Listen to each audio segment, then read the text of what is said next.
Hello students, I'm Karuna this side from Delhi, and in today's audio we will be covering chapter number 13 of your class 11th NCERT photosynthesis. So basically photosynthesis तो हम बहुत बार पढ़ चुके हैं, right? छोटी classes में. So why there's a whole chapter in class 11th and that too upon a small thing that is photosynthesis. So we will be studying photosynthesis in a great detail in this chapter. ठीक है, हम बहुत detail में पढ़ेंगे कि कैसा होता है.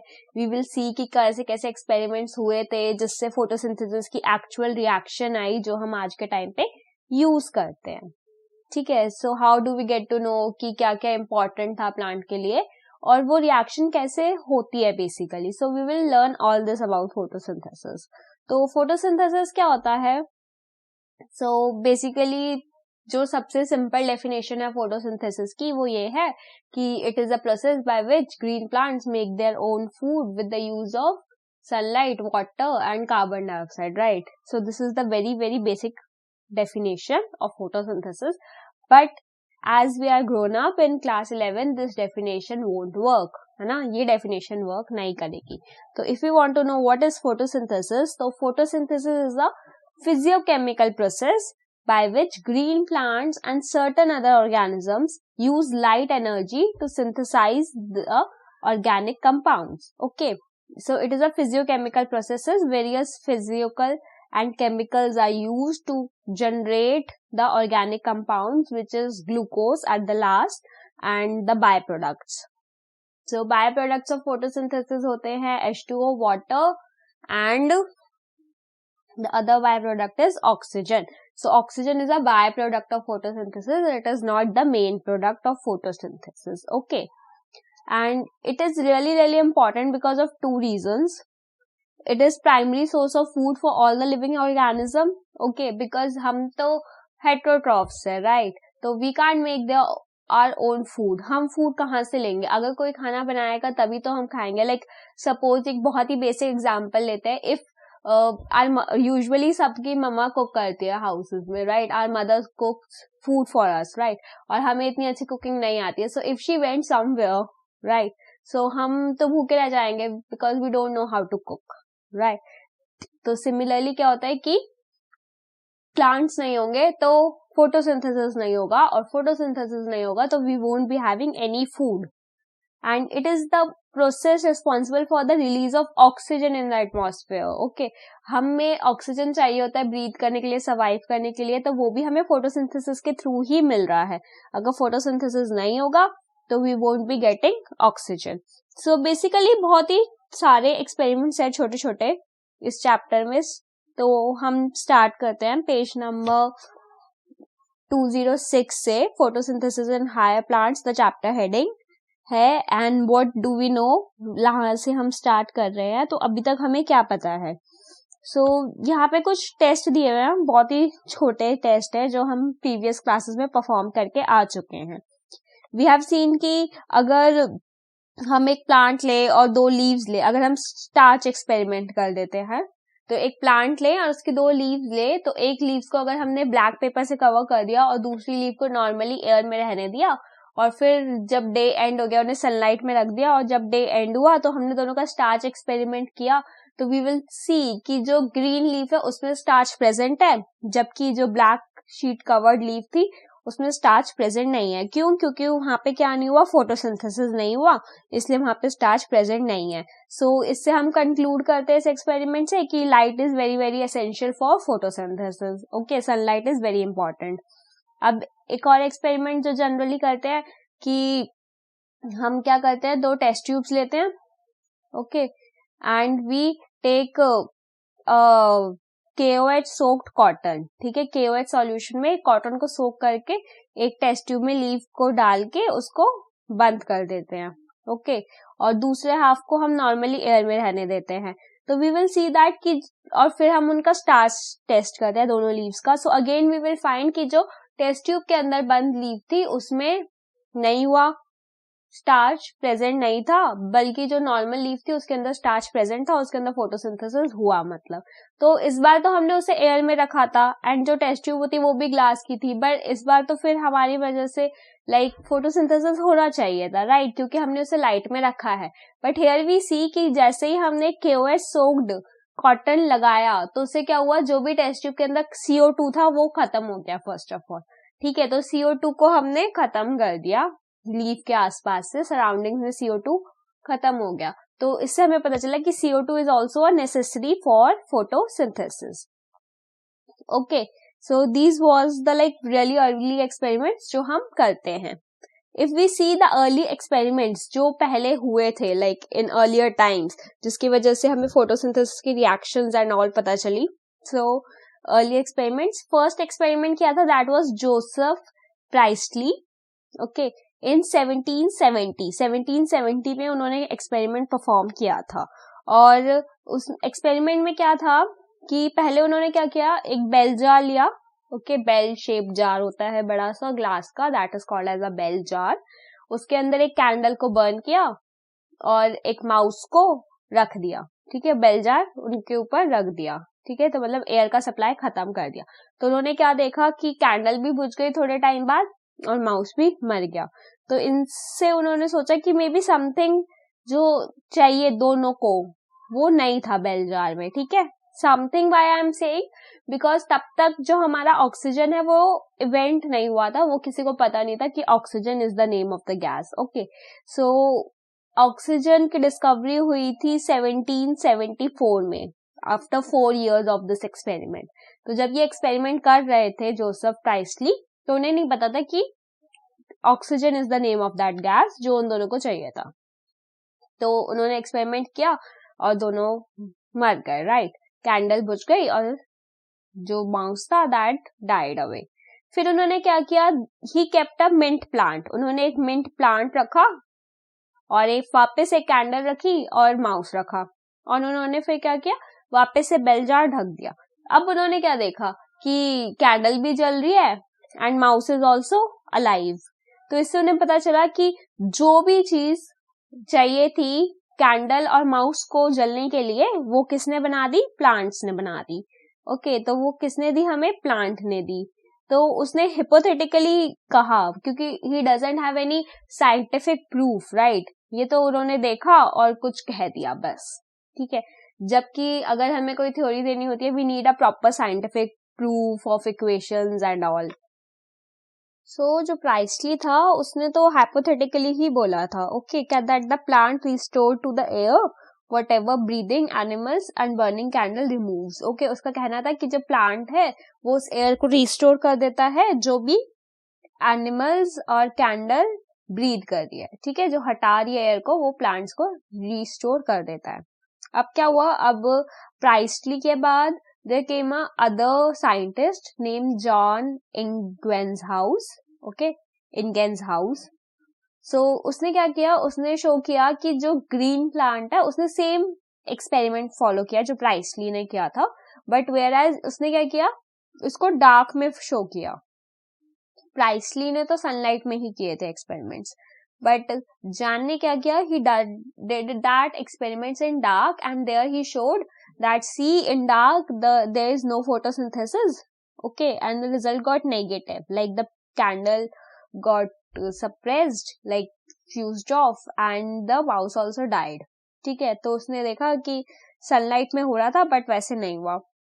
And what else he did, he also showed an aquatic plant जिसमें उसने दिखाया कि जब bright light sunlight होती है तो we can see the small bubbles aquatic plant में, and that bubbles were like the green, and that bubbles are produced with the green parts of the plant. ठीक है, क्योंकि जो bubbles थे वो green parts के आसपास थे. तो इससे proof हुआ कि जो green part है plant का that is producing that air or that thing which is necessary in the air for the survival of the animals and burning of the candle. Okay, so जो next experiment क्या हुआ था, मतलब जो scientist ने किया था, that was Julius von Sachs. उन्होंने क्या किया, उन्होंने शो किया कि जो ग्रीन सब्सटेंस है प्लांट में दैट इज क्लोरोफिल, मतलब जो ग्रीन सब्सटेंस है और वो स्पेशल बॉडीज में प्रेजेंट होता है प्लांट की, दैट इज लाइक अभी हमें पता है दैट आर क्लोरोप्लास्ट. ओके, और उसने इस बात के भी एविडेंस दिए उन्होंने कि प्रोडक्शन ऑफ ग्रीन प्लांट्स मतलब जो ग्रीन प्लांट्स है दे प्रोड्यूस ग्लूकोज, ठीक है, there is a production of glucose in green plants and they are stored in the form of starch. उन्होंने इसका भी एविडेंस दिया इन 1854। Then another scientist came whose name was Engelmann. Okay, Engelmann आए और उन्होंने कहा क्या किया, पहले तो जो स्प्लिट कर दिया उन्होंने लाइट का spectrum with the help of some prism, ठीक है, हम ऐसे फिजिक्स में प्रिज्म के तरह से रेनबो व्हाइट लाइट का बना देते हैं या फिर लाइट को स्प्लिट करते हैं, तो उन्होंने सिमिलरली लाइट को स्प्लिट कर दिया एंड उन्होंने देखा कि जो पार्ट्स है उन्होंने फिर एरोबिक बैक्टीरियाज का यूज किया, ग्रीन एल्गा का यूज किया और वहां पे उन्होंने देखा कि ऑक्सीजन बन रही है। ओके, तो जो बैक्टीरिया थे वो क्या कर रहे थे, पहले साइट ऑफ ऑक्सीजन इवोल्यूशन थे, मतलब वो क्लैडोफोरा थे, वो बैक्टीरिया जो ऑक्सीजन यूज करते हैं या इवॉल्व करते हैं। ओके, वो बैक्टीरियाज थे, वो क्लैडोफोराज। तो उन्होंने क्या किया, जो बैक्टीरियाज थे वो सबसे ज्यादा ब्लू और रेड स्पेक्ट्रम पे कलेक्ट हुए, ठीक है, कौन से, ब्लू एंड रेड स्पेक्ट्रम पे वो लोग बैक्टीरिया सबसे ज्यादा ऑक्यूपाइड थे। तो उन्होंने इससे कंक्लूड किया कि दिस मीन्स दैट कि जो ब्लू और रेड स्पेक्ट्रम है लाइट का, वहीं पे हमारा फोटोसिंथेसिस होता है, उसी लाइट की, उसी वेवलेंथ की हमें लाइट चाहिए होती है। एंड ये जो एब्जॉर्प्शन स्पेक्ट्रम है chlorophyll A and chlorophyll B के हैं, ठीक है, उन्होंने ये बता दिया कि सिंगल जो लाइट है वो नहीं करती है, बल्कि देयर इज अ स्पेक्ट्रम जिसकी वजह से होता है एब्जॉर्प्शन ऑफ लाइट। उन्होंने स्पेसिफिक कर दिया कि ब्लू और रेड स्पेक्ट्रम होता है, जिन्हें हमने chlorophyll A and chlorophyll B कहा। सो बेसिकली जो क्लोरोफिल ए और क्लोरोफिल बी है वो केमिकल्स है जो ब्लू और रेड स्पेक्ट्रम को रिस्पेक्टिवली अब्सॉर्ब करते हैं, ओके, उस स्पेक्ट्रम की लाइट को, ठीक है। सो जो नेक्स्ट साइंटिस्ट थे that was Cornelius van Niel, okay, तो वो आए फिर इनके बाद एंड उन्होंने एक्सप्लेन किया, he concluded with experiments with purple and green sulphur bacteria को उन्होंने यूज किया। He demonstrated that photosynthesis is essential, a light dependent reaction in which hydrogen forms a hydrogen donor reduces carbon dioxide to carbohydrates, ठीक है। तो उन्होंने basically क्या दिखाया, with the help of purple and green sulphur bacteria की photosynthesis एक ऐसा reaction है जिसमें first of all light dependent है, वो जिसमें लाइट की जरूरत होती है। And the second thing is that कि वो कहते हैं कि एक हाइड्रोजन डोनर होता है जिसकी हेल्प से जो कार्बन डाइऑक्साइड यूज होती है उस रिएक्शन में वो कार्बोहाइड्रेट्स में कन्वर्ट हो जाती है। तो बेसिकली ये हाइड्रोजन डोनर बेसिकली हमारा वाटर होता है, ठीक है, जनरल टर्म्स में, बट लेट्स सी कि इन्होंने कैसे बताया कि जो हाइड्रोजन डोनर है वो वाटर ही है। So he give the present day equation of photosynthesis. तो जो हम आज के टाइम पे इक्वेशन यूज कर रहे हैं फोटोसिंथेसिस की, वो उन्होंने दी थी, that is 2H2A। A is basically उन्होंने कहा था कि ये कोई भी हाइड्रोजन डोनर है, ठीक है, तो उनको नहीं पता था कि ये वाटर ही है, plus CO2 and light and it came out to as 2A जो कि ऑक्सीजन है आज के टाइम में, plus CH2O। CH2O is basically basically a form of carbohydrate, ठीक है, CH2 एक कार्बोहाइड्रेट है एंड विच इज ग्लूकोज जो कि फोटोसिंथेसिस में होता है, एंड H2O रिलीज हुआ, ये उन्होंने रिएक्शन दी थी। सो उनका कहना था in green plants H2O is the hydrogen donor, मतलब water is the hydrogen donor and it oxidises to oxygen. हमारा जो वाटर है वो हाइड्रोजन डोनर होता है और वो खुद ऑक्सीडाइज हो जाता है ऑक्सीजन में। Purple and green sulphur bacteria used, उन्होंने क्या किया, H2S बैक्टीरिया बनाए as the hydrogen donor and so the oxidation product is sulfur and no oxygen is produced। उन्होंने क्या किया, जो हाइड्रोजन डोनर चाहिए था प्लांट को, उनकी जगह H2O की जगह उन्होंने H2S दिया, ठीक है, हाइड्रोजन सल्फाइड दिया। तो जब उन्होंने हाइड्रोजन सल्फाइड दिया और रिएक्शन देखी तो उन्हें पता चला कि जो एंड प्रोडक्ट था उसमें कहीं ऑक्सीजन नहीं आया, उसमें बल्कि क्या आया, सल्फर आया। तो इससे वो कंफर्म हो गए कि जो ऑक्सीजन का एटम यूज हो रहा है फोटोसिंथेसिस में, जो कि बाहर निकल रहा है, या फिर जो H+ एटम यूज हो रहा है, that is from that is coming from H2O, पानी से वो ऑक्सीजन आ रहा है, ठीक है, जो कि यूज हो रहा है और कार्बन डाइऑक्साइड से नहीं, ठीक है. Thus he inferred that oxygen evolved by green plants during the photosynthesis comes from H2O and not from carbon dioxide. उन्होंने ये प्रूफ कर दिया कि जो ऑक्सीजन एलिमेंट लास्ट में बाय प्रोडक्ट में आता है that is coming from water. This was later proved by using radio active isotopes of oxygen, ठीक है. बाकी हमने इसको रेडियो एक्टिव आइसोटोपी से भी प्रूफ करा, ओके. फर्दर फ्यूचर में ऑक्सीजन का हमने रेडियो एक्टिव आइसोटोप यूज किया H2O में, and then we can conclude that कि जो ऑक्सीजन बाहर आ रहा है that is also radio active. It means that hydrogen water like H2O is giving that oxygen which will be releasing at the end of photosynthesis and not the carbon dioxide, okay. and फिर इससे क्या हुआ, एक हमारी overall equation आ गई photosynthesis की. 6CO2 plus 12H2O in the presence of light gives 6C6H12O6 that is glucose.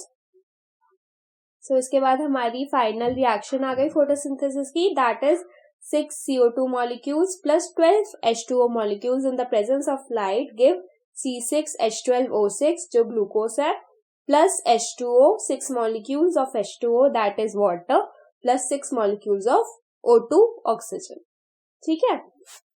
So the next topic in the chapter is where does the photosynthesis takes place, page number 209. or you can say what is the site of photosynthesis. So basically as we all know कि photosynthesis takes place in chloroplast. Okay, so chloroplast के बारे में आपने अपने chapter 8 में भी पढ़ा होगा, but since it is there so let's make it more clear. So it takes place in cell organelles called chloroplast which are found in the mesophyll cells of the leaves. mesophyll cells में chloroplast पाया जाता है. There is a clear division of the labor within the chloroplast. The membrane system is responsible for the photochemical phase where the synthesis of ATP and NADPH occurs, okay, whereas stroma has enzymes for the reduction of carbon dioxide into carbohydrates and the formation of sugar. तो ये काफी clear define होता है, okay. तो इसमें क्या होता है, जो membranes है क्लोरोप्लास्ट की, जो membrane system है that is responsible for photochemical phases and the production of ATP and NADPH.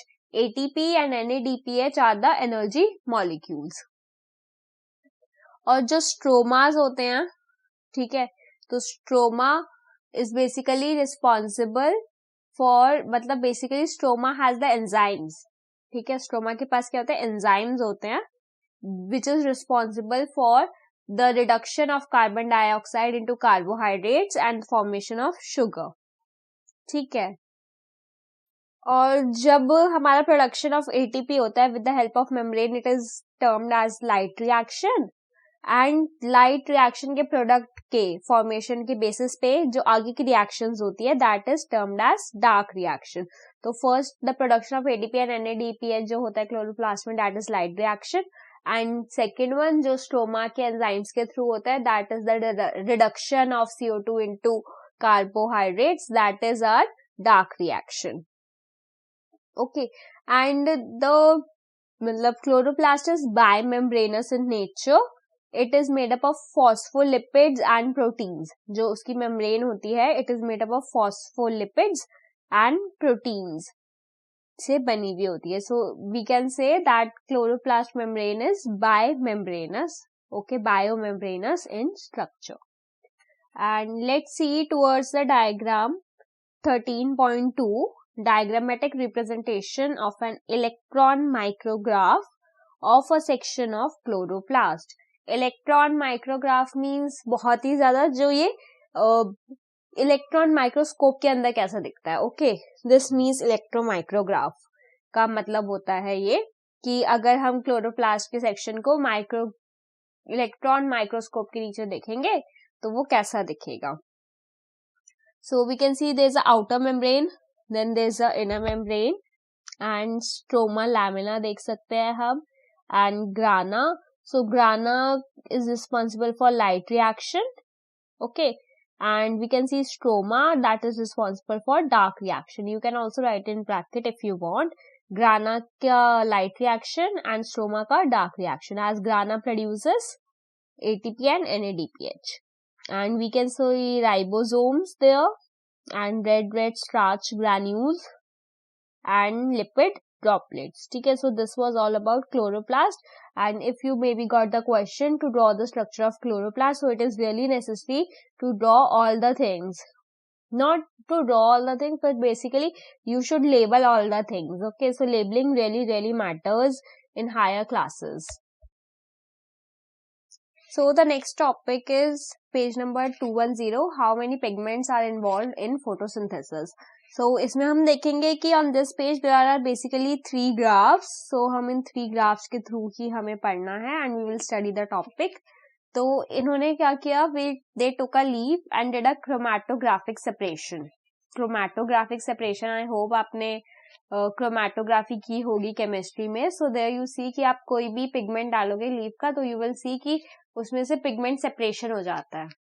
अगर बेसिकली वो इंक से करवाते हैं कि अगर आपने ब्लू इंक लिया है तो उसके अंदर कितने कितने पिगमेंट्स आपको दिख रहे हैं, या फिर आपने स्पिनिच का करते हैं वो आप लोग 11th क्लास में. There is a experiment also जिसमें आप स्पिनिच का पिगमेंट सेपरेशन करते हो. So we will see that chlorophyll is basically, chlorophyll green colour का दिखता है but it is not the only pigment present in the leaf. There are 4 pigments present in the leaf, that are chlorophyll A, chlorophyll B, carotene and xanthophyll. Okay, तो ये 4 pigments पाए जाते हैं. अब इनका कैसे यूज होता है, कौन सा पिगमेंट किस चीज में ज्यादा एक्टिव होता है. So we can study all these 3 things about with the help of the graph or the curves which are made. So let's see to the graph A. Figure 13.3a. Graph A में हम देखते हैं. तो graph is showing the absorption spectrum of chlorophyll A and B and carotenoids. ठीक है, chlorophyll A, B और carotenoids का absorption spectrum दिखा रहा है ये. Absorption spectrum क्या होता है? All the photosynthetic pigments do not absorb the wavelength of visible spectrum. A curve obtained by plotting the amount of light obtained by particle pigment is called as absorption spectrum. मतलब जितने भी pigments है, ऐसा जरूरी नहीं है कि हर pigment light को एब्जॉर्ब करे. ठीक है, तो कौन सा पिगमेंट कितने टाइप की लाइट एब्जॉर्ब करता है या कितनी अमाउंट ऑफ लाइट एब्जॉर्ब करता है एट पर्टिकुलर वेवलेंथ, अगर हम उसका ग्राफ ड्रॉ करें तो that is absorption spectrum. So we can see that absorption of light by chloroplast pigment on the y-axis, and on the x-axis there is no definition given, right? No values given. So अगर हम देखें तो हमें 3 दिख रहा है. एक dark green, that is chlorophyll B, yellow carotenoids and light green chlorophyll A. तो अगर हम इन सब के हाई पॉइंट्स देखें, so I can give you the value. So जो chlorophyll B है उसकी जो high wavelength है that is 390. Okay, so at 390 the maximum amount of we will say that chlorophyll B will be used. Okay, मतलब अगर light की wavelength 390 होगी तो chlorophyll B will be the substance जहाँ पे maximum एब्जॉर्प्शन होगा. And chlorophyll B में अगर हम देखें तो there is a small curve also. So अगर वेवलेंथ 390 से, अगर हम देखें there is a small curve also, तो it means that of chlorophyll B only कि वेवलेंथ 390 से दूसरी वेवलेंथ तक मैक्सिमम एब्जॉर्प्शन होगा. ओके, लाइक अगर लोएस्ट देखें हम हाईएस्ट, तो दैट वुड बी 673 नैनोमीटर्स. ठीक है, the value of the second height of chlorophyll A. अगर हम कार्टेनॉइड्स में जाए तो द वैल्यू विल बी 470, मतलब नैनोमीटर 470 पे it is maximally absorbing. And if we talk about chlorophyll A, so it works maximum at 680 nanometers. ठीक है, 680 nanometers की wavelength पे it works at its maximum capacity. ठीक है, and thus let's move towards the second graph. What does it says? It says rate of photosynthesis and measured by the O2 release. मतलब कितना O2 release हुआ है, उससे हमने अगर rate of measure किया photosynthesis का, so there is a black graph. Okay, तो इसमें जो first वाला हमें bulge दिख रहा है, that is blue spectrum. You can mark it as in your book. And the other bulge is red spectrum. So we will see that कि blue और रेड स्पेक्ट्रम में O2 का रिलीज सबसे ज्यादा था, तो इट मीन्स कि blue और रेड स्पेक्ट्रम में O2 का जो प्रोडक्शन था या फिर रेट ऑफ फोटोसिंथेसिस था वो सबसे ज्यादा था. And we got it blue and red spectrum, हमने विबग्योर का यूज किया. ठीक है, तो जो एंड्स के प्रोडक्ट्स थे, लाइक स्टार्टिंग में वायलेट के बाद आता है VIB ब्लू एंड रेड में एंड में आता है. So we will see there is a high in the graph at the both the ends. ठीक है, so this means that there is maximum rate of photosynthesis at blue spectrum and red spectrum. And let's see the last graph, C part. तो इसमें there is like black line that shows rate of photosynthesis और action. ठीक है, तो action क्या होता है? It is a curve showing the actual rate of O2 evolved and CO2 consumed during the photosynthesis against any wavelength. So इससे हमें पता चलता है कि किसी भी wavelength पे कितना O2 evolve हो रहा है और कितना CO2 consume हो रहा है. Whereas the green one shows the absorption rate. ठीक है, कि pigments का कितना absorption था.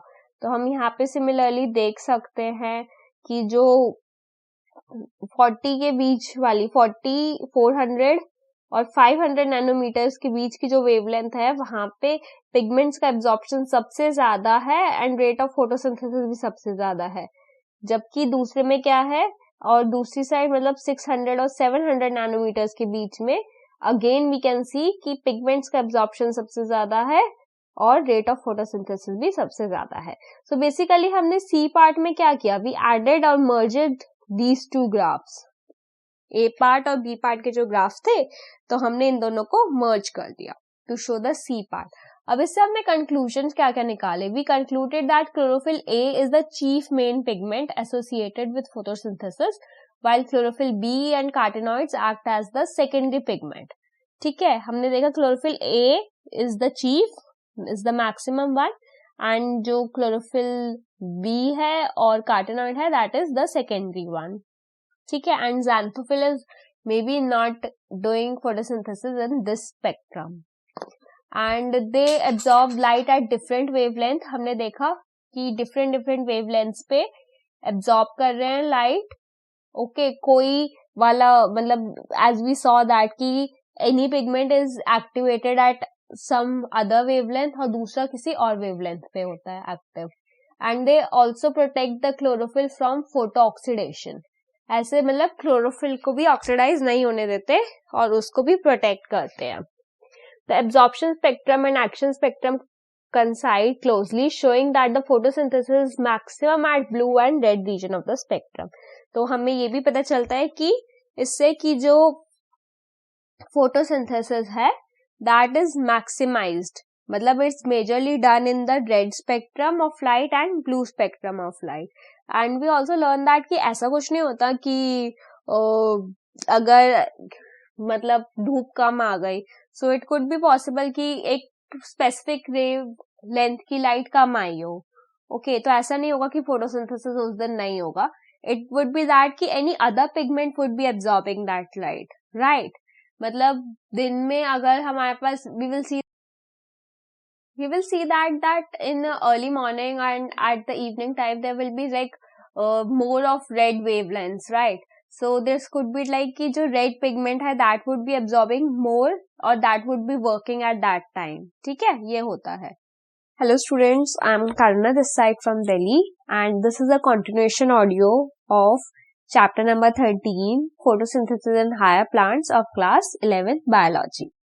ठीक है, तो इस ऑडियो में we will start from page number 211 from topic 13.5 what is a light reaction. ठीक है, सो बेसिकली हमने देखा है कि लाइट रिएक्शन क्या होता है, where there is the production of ATP and NADPH molecules, it is termed as light reaction। तो अब इसमें क्या होता है, द पिगमेंट्स जो भी हमने देखा कि क्लोरोफिल A है, क्लोरोफिल B है, इनके जो भी पिगमेंट्स होते हैं, the pigments are organised in thylakoid membrane into 2 discrete light harvesting complexes. Thylakoid membrane हमें मिलेगी कहाँ पे, क्लोरोप्लास्ट में। ठीक है, क्लोरोप्लास्ट में पाई जाती है थैलाकॉइड मेम्ब्रेन। तो इसके अंदर क्या होते हैं, 2 तरह के लाइट हार्वेस्टिंग कॉम्प्लेक्सेस होते हैं with photosystems. Photosystem 1 PS1 and photosystem 2 PS2। अब फोटोसिस्टम 1 और फोटोसिस्टम 2 क्या है ना? So this is really confusing. So these are basically एक तरह का सिस्टम होता है जो एनर्जी का अपटेक कंट्रोल करता है कि कितनी अमाउंट में एनर्जी मिलेगी और कैसे उससे जो मॉलिक्यूल्स हमें चाहिए वो क्रिएट होंगे।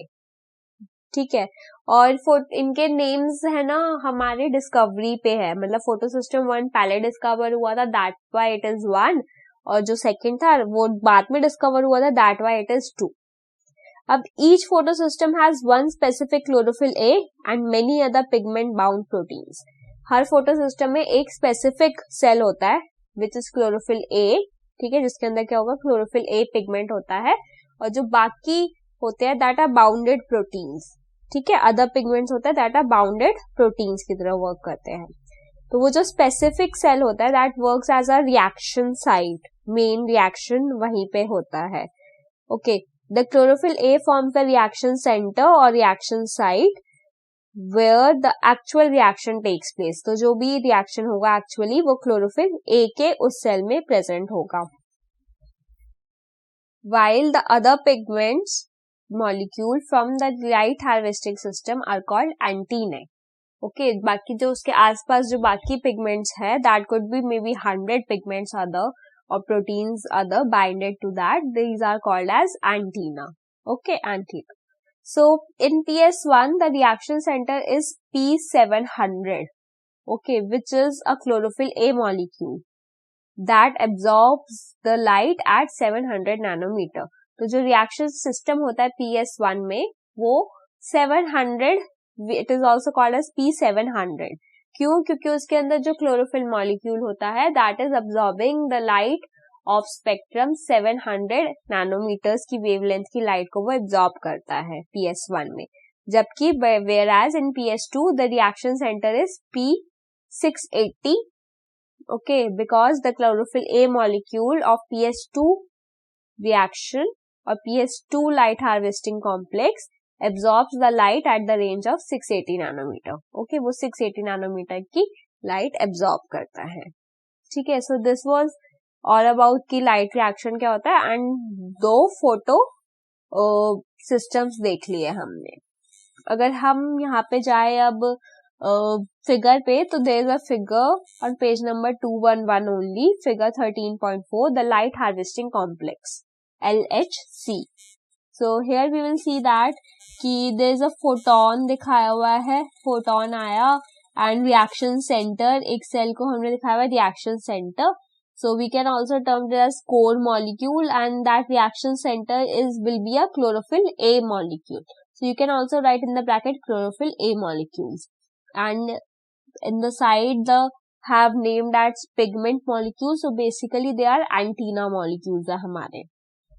तो ये फोटोन लेके इनसे कहाँ पे जा रहा है, आगे प्राइमरी एक्सेप्टर के पास जा रहे हैं। Okay, so this was all about what is in light reaction. Now let's move towards the next topic 13.6, the electron transport. So electron transport में क्या होता है कि photo system 2 reaction centre chlorophyll A absorbs the 680 nanometer wavelength red light. ठीक है, तो क्या करेगा, फर्स्ट ऑफ ऑल वो फोटो सेंटर वेवलेंथ 680 वेवलेंथ की लाइट को एब्जॉर्ब कर लेगा। Okay, and due to this absorption the electrons get excited.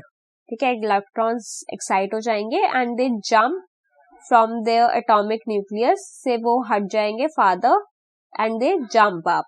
Okay वो अपहिल रिएक्शन में जंप कर जाएंगे and this jumping of them will be stopped or will be resulting in the accepting of these electron transport system consisting of cytochromes. ठीक है, electron jump किया और वो electron acceptor के पास चला गया फोटोसिस्टम 2 के, और उसके पास क्या थे, साइटोक्रोम्स थे. So this is basically uphill reaction. And then what happens here, it gets at times like it can get reduced to form ATP, okay, but this won't happen every time. ठीक है, तो ये क्या करेगा, this will go to the electron transport system of PS1. पहले 2 का था, अब वो PS1 के पास चला गया. So when it will get the wavelength, like it will get the light of longer wavelength, like wavelength of which we use is 700 nanometers की उसे जब wavelength मिलेगी तो again the electrons will get excited, okay, and when they get excited, so क्या हुआ, they will go up to the electron acceptor which is present, and there they will again get reduced to NADP plus के molecule को किसको reduce कर देंगे, NADPH में plus H में, H plus ions is produced. ठीक है, तो अगेन क्या हुआ, डाउनहिल रिएक्शन हो गया. पहले तो एक्साइट होते हैं एंड अपहिल रिएक्शन प्लेस करते हैं, then what will do, after acceptor के पास जाने के बाद they do a downhill reaction. ठीक है, डाउनहिल रिएक्शन कर लिया. So this reaction made a Z scheme. ठीक है, so it is also known as Z scheme reaction, और we can say Z scheme light reaction. ठीक है, so and if we put all these in the redox potential scale, अगर हम सबके potentials निकाले, redox potentials निकाले सारी reaction के, so we will see it will form a Z shape. ठीक है, so this was about the electron transport कैसे होता है. So once again we can understand it quickly with the help of the diagram on page number 212, figure 13.5, Z scheme of light reaction. So there is a light coming from sun. तो सबसे पहले क्या होता है, short wave of light आएगी LHC के पास, जो फर्स्ट LHC है, दैट इज फोटोसिस्टम 2. तो मतलब यहाँ पे जो रिएक्टिव साइट है that would be chlorophyll A having 680 nanometer as reactive site. ठीक है, तो यहाँ पे हुआ और इलेक्ट्रॉन एक्साइट कर दिया and it will go two electron acceptor, जो पर्पल कलर के ओवल शेप्स में प्रेजेंट है. इलेक्ट्रॉन एक्सेप्टर के पास गया. अब ये इलेक्ट्रॉन डाउनहिल हो गया, या तो ये ADP और फॉस्फेट को यूज करके ATP फॉर्म कर लेगा, या फिर it will go to the अलग डिफरेंट इलेक्ट्रॉन ट्रांसपोर्ट सिस्टम, दूसरे सिस्टम पे चला गया, और ये LHC के दूसरे मॉलिक्यूल के पास आ गया जो लॉन्गर वेवलेंथ में वर्क करता था. ठीक है, 700 नैनोमीटर वेवलेंथ में. एंड अगेन जैसे उसे अपने वेवलेंथ की लाइट मिली, it got excited and move towards electron acceptor of photosystem 1. और यहाँ पे एक्सेप्टर के पास जाने के बाद it converts or reduces the NADP plus molecule into NADPH plus में H plus ion form कर लिया इसने. Okay, so this was all about the reaction. And first of all we would also be saying कि LHC के पास electron आया कहाँ से, right? So where did it get its electron from? So basically it gets its electron from the splitting of water. When H2 gets split into 2 electrons and 2 H plus ions and 1 oxygen, so the electrons are produced, and this light harvesting system got its electron from the splitting of water. Okay, and when we will see this chain, so we will see a Z scheme, so that's why it is also called as Z scheme of light reaction. ठीक है, so this was all about this topic. Now the next topic is splitting of water. So अब splitting of water में क्या होता है, basically it happens or it is related with photosystem 2.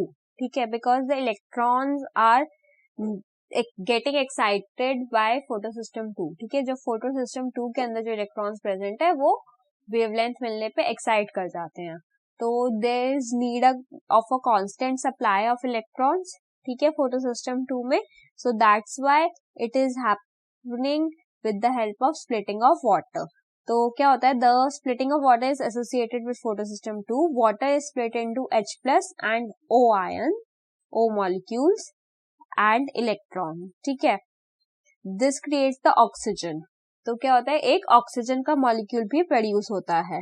So basically 2H2 gets split into 4 H plus ions and 2 oxygen atoms O2 की form में and 4 electrons. ठीक है, ये प्रोड्यूस होता है.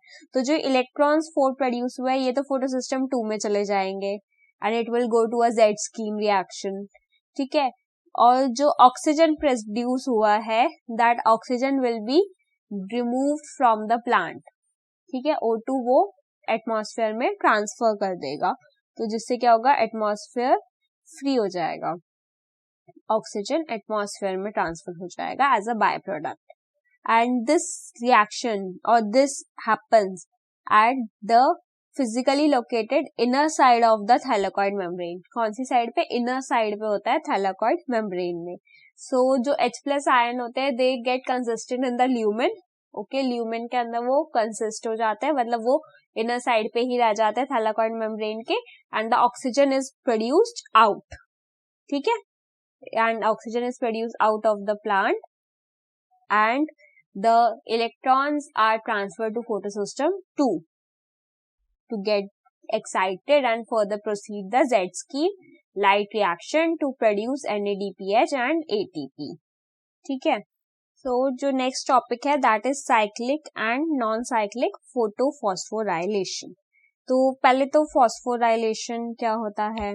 ठीक है, तो living organisms have a capability of extracting the energy from oxidizable substances. So we have the ability to take the energy, and these energy is carried with the help of bonds in the special molecules called ATP molecules. ठीक है, ये molecule होते हैं जो energy को लेकर जाते हैं या energy यूज करते हैं. The process through which ATP is synthesized by the cell in mitochondria and chloroplast is named as phosphorylation. ठीक है, जो प्रोसेस है जिसकी वजह से ATP molecule synthesize होते हैं इसे क्या कहते हैं, हम phosphorylation कहते हैं. तो photophosphorylation is the synthesis of ATP molecule from ADP and inorganic phosphate in the presence of sunlight. तो जब ये synthesis in presence of sunlight में होता है, ADP और inorganic phosphate से ATP का molecule बनता है, तो it is called as photophosphorylation. So basically क्या होता है कि this process can happen in 2 cycles. Okay, in 2 ways it can be synthesized in non-cyclic photophosphorylation and cyclic photophosphorylation. Non-cyclic photophosphorylation था जो हमने पहले पढ़ चुके हैं, जिसमें एक ATP का मॉलिक्यूल भी प्रोड्यूस होता है और एक NADPH का मॉलिक्यूल भी प्रोड्यूस होता है with the help of Z scheme. ठीक है, तो वो क्या था, non-cyclic photophosphorylation. उसमें कोई साइकिल फॉर्म नहीं हुई. But here we will study then अगर क्या हुआ, अगर एक दिन सनलाइट आई जिसमें only the short length was present. ठीक है, बाद में we can say any obstacles आ गए, रेनी डे हो गया, एनीथिंग, तो उसमें सिर्फ T700 वाला फोटोसिस्टम 1 वर्क कर रहा था. Okay, let's assume that. ठीक है, तो क्या होता है, तो क्या हो जाता है, हमारा जो फोटोफॉस्फोराइलेशन होगा या फिर बेसिकली जो सिंथेसिस ऑफ मॉलिक्यूल्स होगा that would B cyclic in nature. अब देखते हैं वो साइक्लिक कैसे होगा. When only PS1 is functional, तो क्या होगा, the electron is circulated in the photosystem 1 only.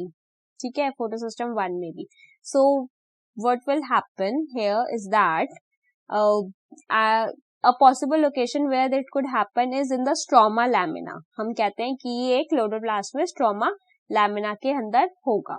While the membrane और the lamina grana both has दोनों stomatal photosystems होते हैं. PS1 is also present there and PS2 is also present there. ठीक है, but PS2, the concentration of PS2 is less. Okay, तो क्या होता है, the excited electron does not pass NADPH but the cycle back to PS1 complex. ठीक है, तो electron क्या करेगा, NADPH को पास नहीं करेगा but it will go back to the photosystem 1 complex through the electron transport chain. The cyclic flow hence result in the synthesis of ATP but not NADPH. Okay, तो इससे क्या हुआ कि इसकी वजह से ATP प्रोड्यूस हुआ, NADPH प्रोड्यूस नहीं हुआ. तो यहाँ पे क्या हो रहा है, अगर हम फिगर से समझे तो I think it would be more easier for you. तो द सनलाइट की वेवलेंथ आई, लॉन्ग वेवलेंथ की सनलाइट आई, 700 नैनोमीटर की सनलाइट आई और क्लोरोफिल P700 रिएक्शन सेंटर पे उसने वर्क किया। तो पहले तो जो इलेक्ट्रॉन था यहाँ पे वो क्या कर गया, एक्साइट कर गया। हम 13.6 फिगर में देखे साइक्लिक फोटोफॉस्फोराइलेशन, तो ग्रीन कलर में दिखा है। तो यहाँ पे जो इलेक्ट्रॉन होगा वो एक्साइट किया और वो कहाँ पे आ गया, इलेक्ट्रॉन एक्सेप्टर के पास आ गया, ठीक है। But since there was like lack of photosystem 2, photosystem 2 भी प्रेजेंट नहीं था और NADP भी प्रेजेंट नहीं था, तो it could not get there, ठीक है, वो वहां पे नहीं गया। तो क्या किया, it went back to the same system, electron transport हुआ और सेम सिस्टम पे वापस आ गया। तो जब वो सेम सिस्टम पे वापस आया PS1 पे ही, तो क्या किया उसने, एक ADP और इनऑर्गेनिक फॉस्फेट को ATP में कन्वर्ट कर दिया। It converted it back into the ADP molecule and inorganic phosphate, it converted them into the ATP molecule जो energy produce करेगा। So here we can see कि इलेक्ट्रॉन इसी photosystem से rise हुआ एंड इसी के पास वापस आ गया। So we can term it as cyclic photophosphorylation, that too in PS1, ठीक है। cyclic photophosphorylation also occurs when only sunlight of wavelength beyond 680 nanometer are available for excitation, ठीक है। तो ये कब होता है, ये तभी होता है जब हमारी जो सनलाइट की वेवलेंथ है that is more than 680 nanometers. अगर हमारी सनलाइट की रेंज इतनी नहीं है तो क्या होगा, we will go for Z scheme photophosphorylation which is non cyclic in nature, but if we are getting it, so we will go to the cyclic photophosphorylation. So the excited electron do not pass on to the NADP plus but returns to PS1 through electron transport system, ETS के through वो वापस आ जाता है PS1 के पास ही, and hence the ATP is produced and no NADPH is produced. So this was all about the cyclic and non-cyclic photophosphorylation, ठीक है, ये हमने पढ़ दिया। तो अभी तक हम लाइट रिएक्शन ही पढ़ रहे हैं। So we are left with two processes that we have to cover in light reaction, that is chemoosmotic hypothesis and NADPH synthesis, okay. So let's start with chemoosmotic hypothesis. So basically what happens in chemoosmotic hypothesis is that कि एक तो first of all एक proton potential gradient create होता है, proton gradient create होता है and majorly the production of ATP synthesis होता है, ठीक है। ATP synthesis happens through chemoosmotic hypothesis, okay. And here we will be using the terms NADPH. So I would also like to tell you the full form of NADPH. It is not given anywhere in the book, okay. So I think you people should write it. It is nicotine amide adenine dinucleotide phosphate, okay. Once again I can repeat, it is nicotine amide adenine dinucleotide phosphate, ठीक है। This is the full form of NADPH. So what happens in chemoosmotic hypothesis is that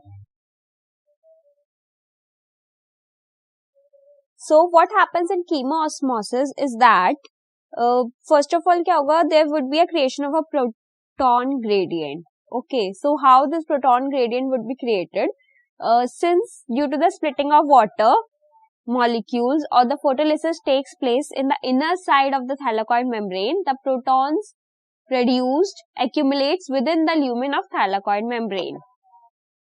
So क्या हुआ, जब photosynthesis में splitting of water होता है, so we have studied that when the water splits, so basically it produces some H plus ions, right?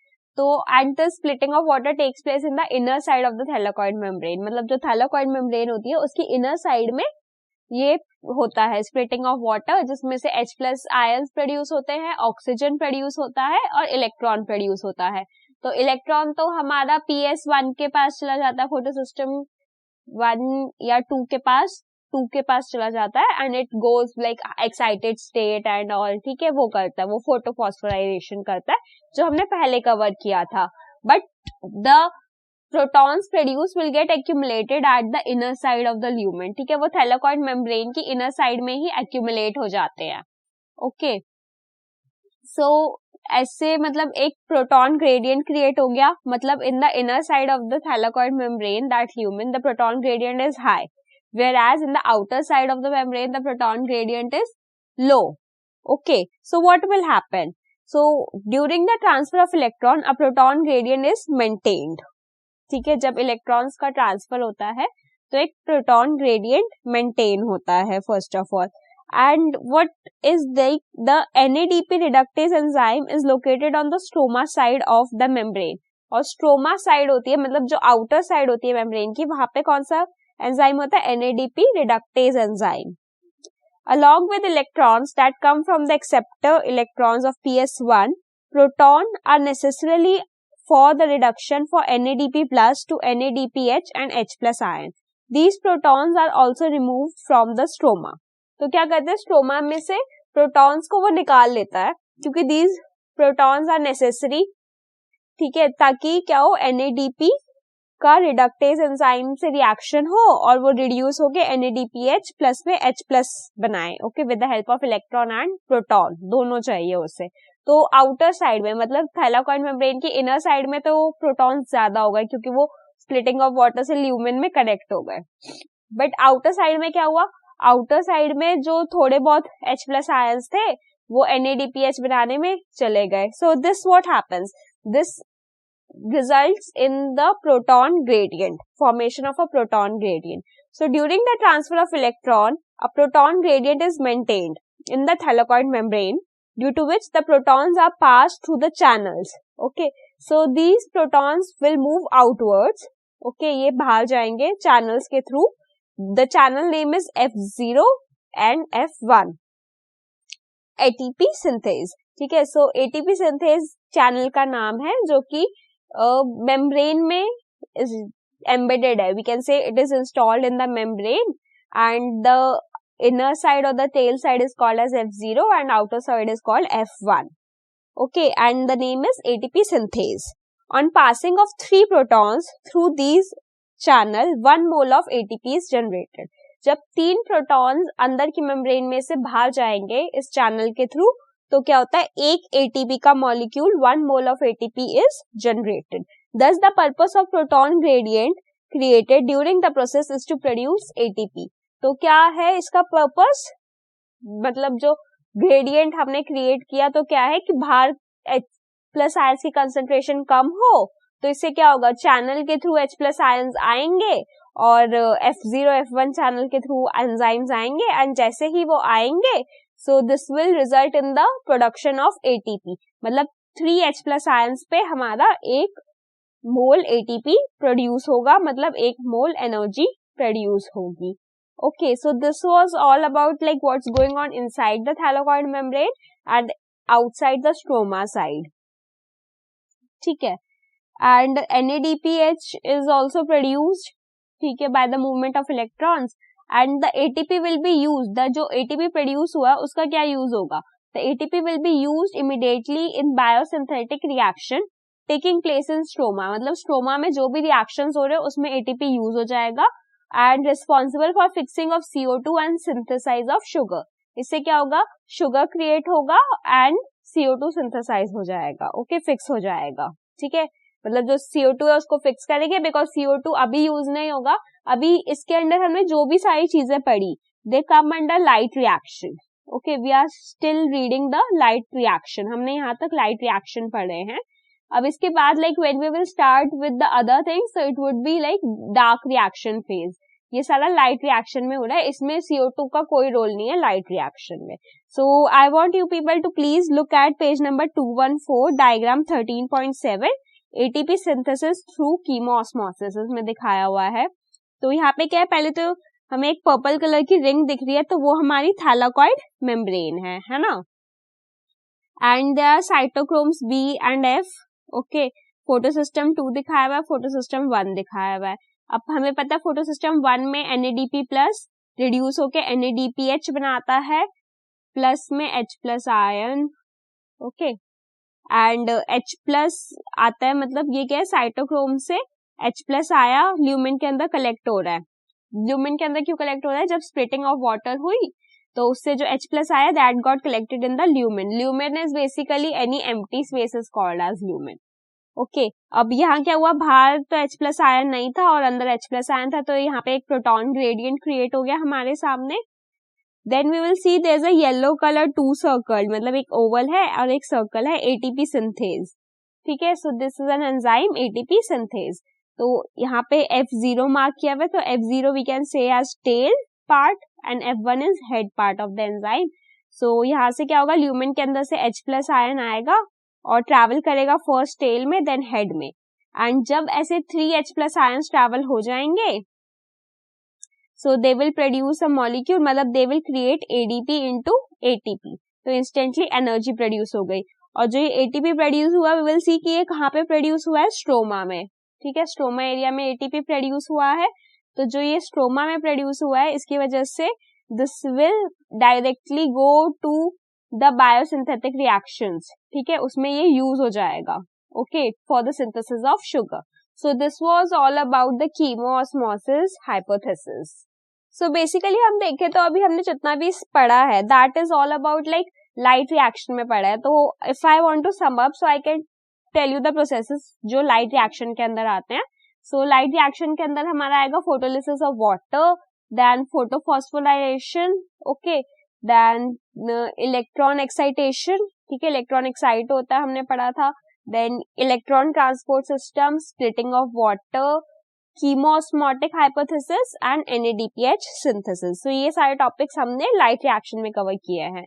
And इसके बाद जो भी टॉपिक्स है that would be covered under the dark reaction part of your photosynthesis. Okay, so here we are completed with one type of reaction like light reaction हमने complete कर लिया यहाँ पे.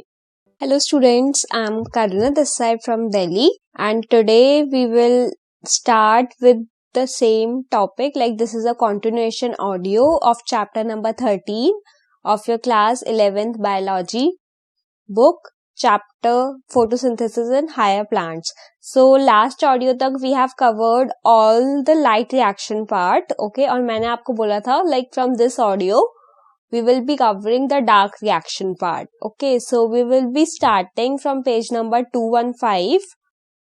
Okay, and the topic on it is 13.7, where are the ATP and NADPH used.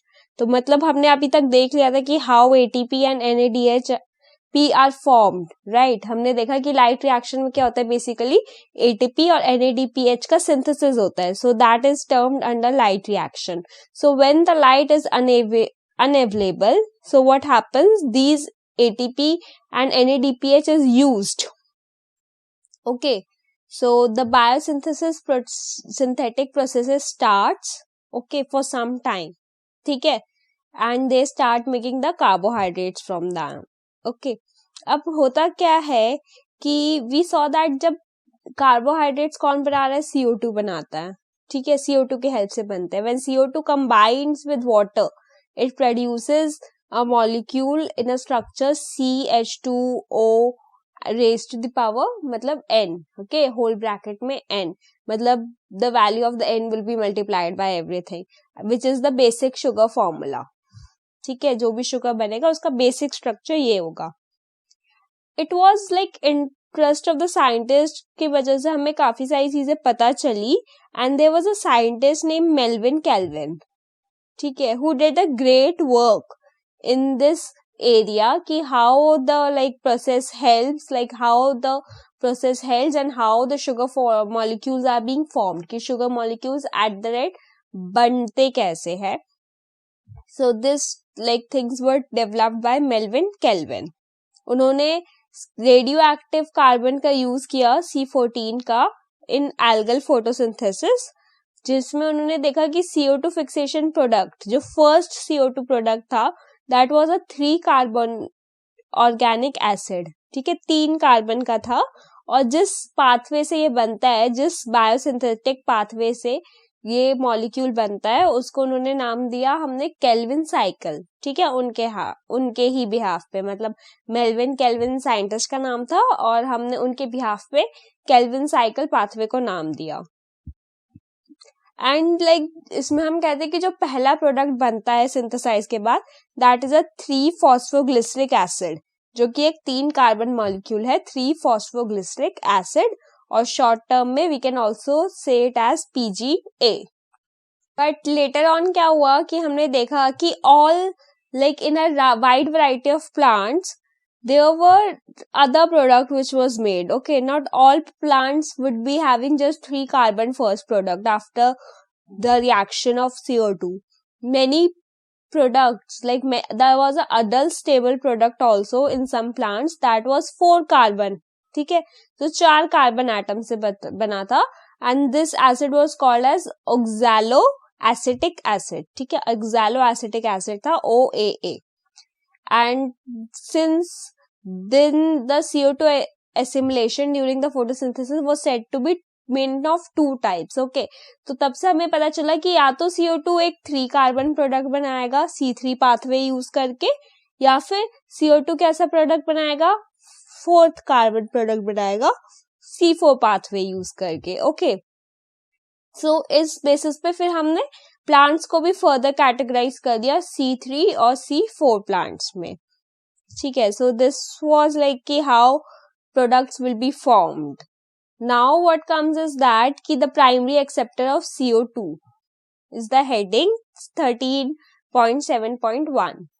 So what happened now is that ki it was shown like unexpectedly the studies found out that the acceptor molecule was a 5 carbon ketose sugar ribulose biphosphate. Okay, मतलब जो molecule था जो carbon को accept करने वाला था CO2 को, that was a 5 carbon ketose sugar. अब 5 कार्बन कीटो शुगर था, बट साइंटिस्ट को अर्ली पहले क्या लग रहा था कि since the first product is C3 acid, so the primary acceptor would be second carbon, 2 carbon compound होगा, लाइक कोई ऐसा कंपाउंड होगा जिसमें बस 2 कार्बन होंगे और 1 कार्बन CO2 से मिल जाएगा, and then the product will be 3 carbon, right. But ऐसा नहीं हुआ. The scientist give a long study and they got to know that there is a 5 carbon acceptor which is ribulose phosphate. Okay, ribulose biphosphate. तो ribulose biphosphate was the name of that acceptor. ठीक है, तो अब इसके बाद हम start करेंगे the Calvin cycle. So basically Calvin cycle में क्या होता है, एक C3 साइकिल भी कहते हैं हम इन्हें, क्योंकि इसमें 3 carbon compound generate. So let's start with Calvin cycle. Calvin cycle occurs in all the plants, all the photosynthetic plants. Okay, सारे ही photosynthetic plants में ये होती है. So basically there are 3 basic steps in Calvin cycle. First is carboxylation. Carboxylation में क्या होता है, इसमें the CO2 just got intermediated. Okay, it just got added with the RUBP molecule. RUBP is ribulose biphosphate molecule. The CO2 gets added to it. ठीक है, and this reaction is catalyzed by the enzyme RUBP carboxylase, which results in the formation of 2 molecules of 3 PGA. ठीक है, इससे क्या होता है, 3 molecule बनते हैं हमारे फॉस्फोग्लिसरेट एसिड के. ठीक है, since the enzyme also has oxygen activity, it would be also called as like RUBP carboxylase and oxygenase, इन्हें हम कह सकते हैं, and its short name is Rubisco. Rubisco is formed. Then the second step is reduction. इसमें क्या होता है, there are the मतलब like series of reactions happen here. First of all, 2 molecules of ATP are used and 2 molecules of NADPH are used. ठीक है, for the reduction of CO2 molecule. पहले क्या हुआ, पहले कार्बोक्सिलेशन हुआ जिसकी वजह से 2-3 कार्बन वाले मॉलिक्यूल्स बने. ठीक है, 3 कार्बन वाले 2 फॉस्फोग्लिसरेट्स बने.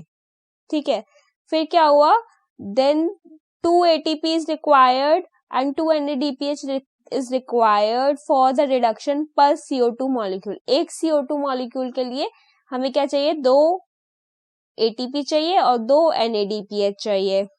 ठीक है, तब जाके उसका ग्लूकोज बनेगा.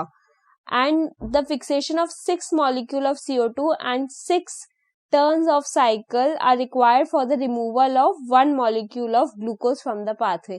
अगर हम सोचे कि C3 pathway से हमें ग्लूकोज मिलेगा तो उसके लिए हमें फर्स्ट ऑफ ऑल क्या चाहिए, 6 टाइम्स ये साइकिल होगी, ठीक है, क्योंकि ग्लूकोज का फॉर्मूला है C6H12 एंड O6, तो इट मीन्स लाइक कि एवरी साइकिल पे लास्ट में क्या हो रहा है, C1 मिल रहा है, ठीक है, एक C का मॉलिक्यूल, एक शुगर मॉलिक्यूल मिल रहा है, and that too we need 6, so 6 times the cycle would be have to run, okay, and similarly 6 carbon के मॉलिक्यूल्स चाहिए होंगे हमें.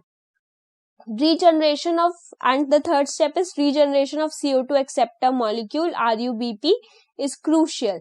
क्या करेंगे, मतलब एक मॉलिक्यूल तो हमने निकाल देते हैं, ठीक है, शुगर बना देते हैं, और जो बाकी का मॉलिक्यूल बचता है उसको ATP की हेल्प से we converted back into the enzyme, ठीक है, ताकि जो केल्विन साइकिल है वो कॉन्टिन्यूसली चलती रहे, इट डजंट एंड, ठीक है. So this was the use. अब I want you people to please look at the figure 13.8 page number 217, Calvin cycle. तो फर्स्ट में क्या है, कार्बोक्सिलेशन है, सेकंड में रिडक्शन है, और थर्ड में रीजनरेशन है. तो let's start with ribulose 1,5 biphosphate. यहाँ पे क्या था, यहाँ पे जो मॉलिक्यूल था दैट वाज 5 कार्बन शुगर था, okay, it was a 5 carbon sugar. Then we see atmosphere से क्या हुआ, CO2 प्लस H2O आ गया, then it turns to a 6 carbon sugar बन गए, मतलब 6 कार्बन मॉलिक्यूल बन गया एडिशन ऑफ CO2 से. और यहाँ पे हम एरो डाल के ये भी लिख सकते हैं कि फॉर्मेशन ऑफ रुबिस्को भी हो गया यहाँ पे. Then we will see 3 phosphoglycerate के मॉलिक्यूल्स बने. फॉस्फोग्लिसरेट इज 3 कार्बन कंपाउंड, ठीक है, इसके मॉलिक्यूल्स बने, 2 मॉलिक्यूल्स बनेंगे basically, okay. Then we will see reduction हुआ. अब रिडक्शन के लिए क्या चाहिए, एक ATP लगा एक, और एक NADPH लगा. इसमें 1 इसलिए लिखा है क्योंकि they are showing just 1 molecule, but exactly 2 ATP लगेंगे और 2 NADPH लगेंगे, and these will get reduced. तो ATP will get reduced into ADP and NADPH will get reduced into inorganic phosphate plus NADP plus, okay. Then it got converted into triose phosphate. Triose phosphate में convert हुआ, that is a sugar and starch, okay, which is sugar and starch, further conversion हो जाएगा.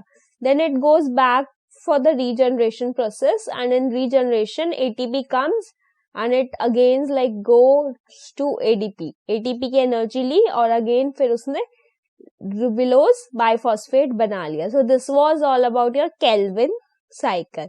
तो अगर हम energy utilisation देखें Calvin cycle में, so it somewhere become like if we add 6 CO2 molecules then 1 glucose is formed, ठीक है, क्योंकि ग्लूकोज का फॉर्मूला होता है C6H12O6. तो अगर हम 6 मॉलिक्यूल्स दे कार्बन के CO2 के, तब जाके एक मॉलिक्यूल ग्लूकोज का निकलता है. And like synthesis, for the synthesis of 1 molecule 3 ATPs are required, okay, 3 ATP चाहिए हमें एक मॉलिक्यूल के लिए. 2 तो हमें NADPH के साथ ही चाहिए होती है रिडक्शन वाले फेज में, and then 1 is used for regeneration.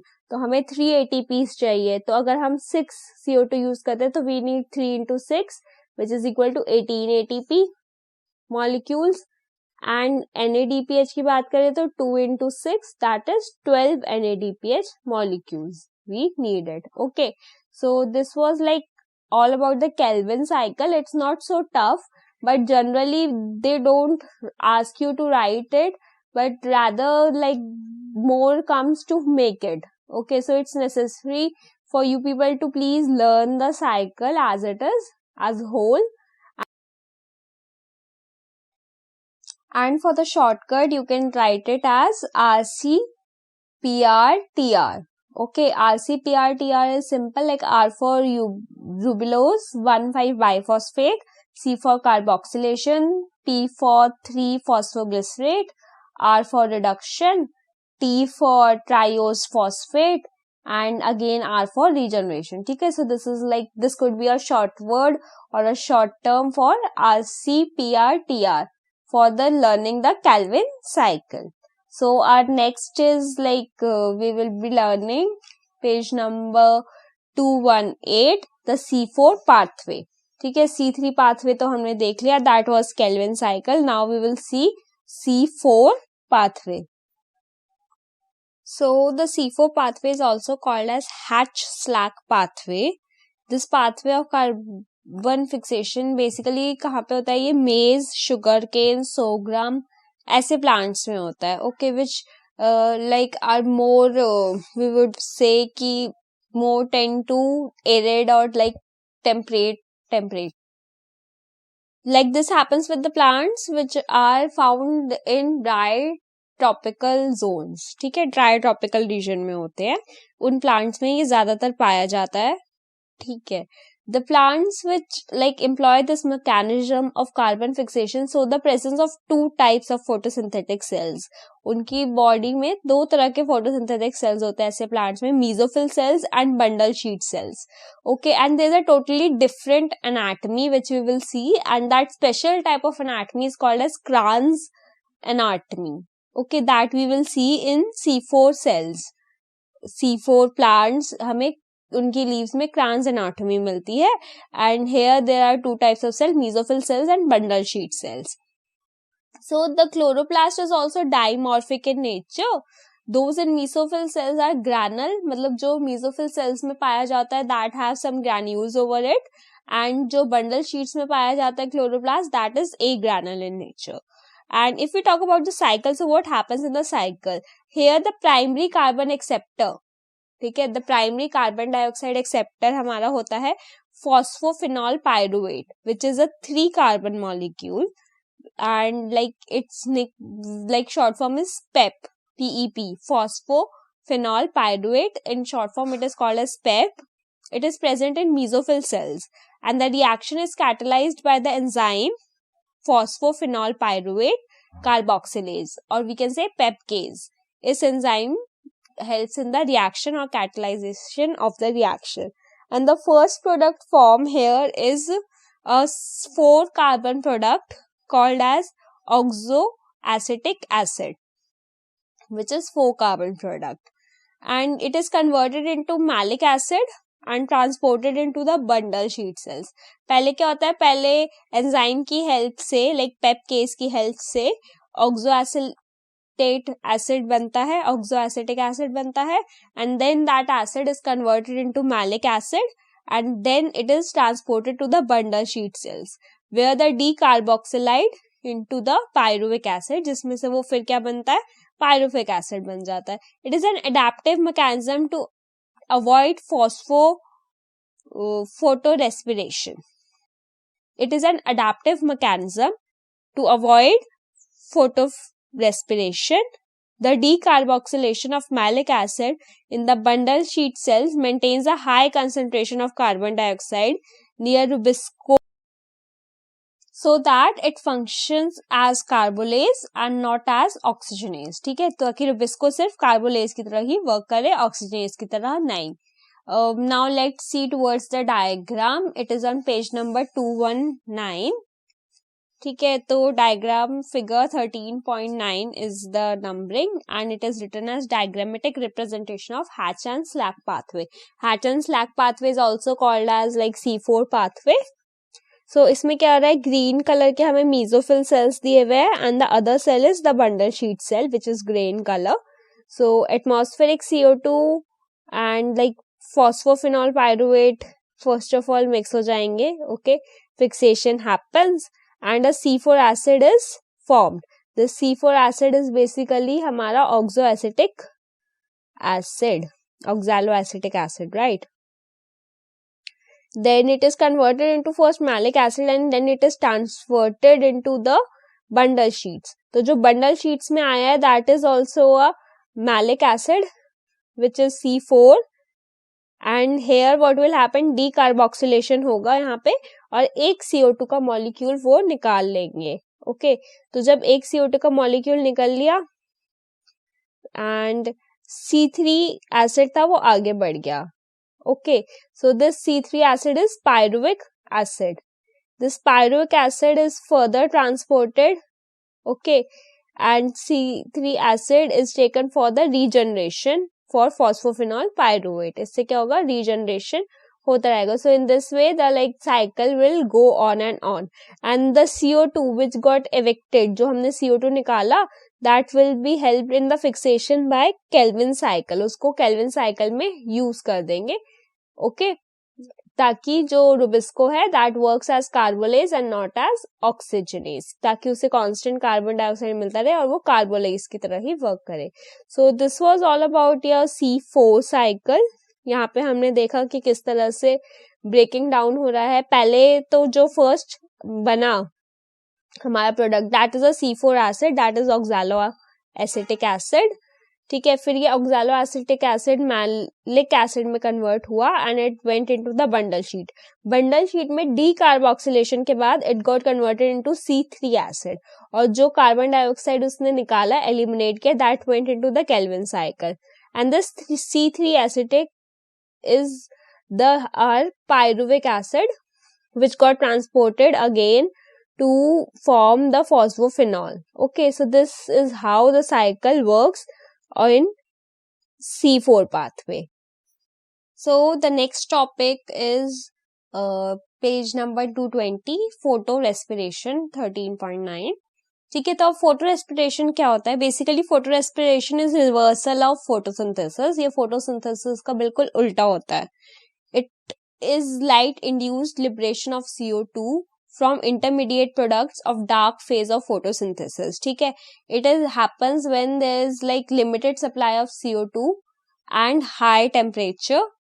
Then it happens where the CO2 like the intermediate products are used of the dark phase and instead of O2 CO2 is liberated by the plant. ठीक है, मतलब oxygen निकलना चाहिए था but CO2 निकल रहा है. It is a wasteful process where the release of 25% of photosynthetical fixed carbon as CO2 takes place. बहुत ही वेस्टफुल है ये, क्योंकि 25% ऑफ जो कार्बन फिक्स्ड किया गया था with the help of photosynthesis that got waste away. And it happens basically in 3 organelles: chloroplast, mitochondria and perioxysome. So what happens ki at times when the C3 plants are working, okay, RUBP carbolase is working. So at times when the temperature is high and the concentration of oxygen is more in the plant, so what happens, instead of binding with carbon dioxide and forming rubisco, this RUBP binds with oxygen. Okay, and it got bind with oxygen. So what happens, instead of being converted, 2 molecule PGA binds with O2 to form 1 molecule of phosphoglycerate. अब जब oxygen से किया तो एक ही molecule बना phosphoglycerate का. And this process is called as photorespiration. In the photorespiratory pathway, there is neither synthesis of sugar, ना तो sugar बना, nor ATP, ठीक है, nor any production of ATP. Rather, it results in the formation of CO2, ठीक है, जबकि क्या निकला प्लांट से बाहर, CO2, and ATP is utilized. So this is a very wasteful process which happens in C3 plants at high temperature and high concentration of oxygen. ठीक है, ये प्रोसेस हो जाता है प्लांट्स में. But in case of CO2 plant this doesn't occurs. ठीक है, photo respiration do not occur in CO2 plants. Why? Because during the cycle or the pathway taken by CO4 plants, there is a production of CO2 and constant. ठीक है, there is a constant production of CO2 which results in increased level of CO2 at the bundle sheets, so that at all times rubisco is functional and oxygen is not functional. ठीक है, तो क्या होता है कि बहुत ज्यादा C4 plants में हमेशा ही CO2 बनता रहता है and that's why it's alwaysly available and generally we see the formation of rubisco more. ठीक है, and these plants are also like better temperature variant. Okay, they can survive the temperature in a better manner, temperature tolerant होते हैं as compared to C3 plants. So this was all about photorespiration. So now there's a table on page number 221. We have to fill the columns 2 and 3 in the table to show the differences between C3 and C4 plants. So first characteristic is cell type in which the Calvin cycle takes place. So in C3 plants, it happens in mesophyll cells, and in C4 plants, it happens in bundle sheet cells. Second characteristic, cell type in which the initial carboxylation reaction occurs. So C3 plant mesophyll cells, and in C4 plants also mesophyll cells. Starting तो mesophyll cells से ही होती है. Third, how many cell type does the leaf have that fix CO2? Okay. So in C3 plants, there is only one cell type, one type of chloroplast, but in C4 plants, there are two types, okay, cell types. Because in C2, it happens in bundle sheets and in mesophyll. Next, which is the primary CO2 acceptor? In case of C3 plant, it is ribulose biphosphate, RUBP, and in case of C4 plants, it's PEP, phosphophenol pyruvate. Next, number of carbons in the primary CO2 acceptors. In case of C3, there are 5, and in case of C4, there are just 3 carbons.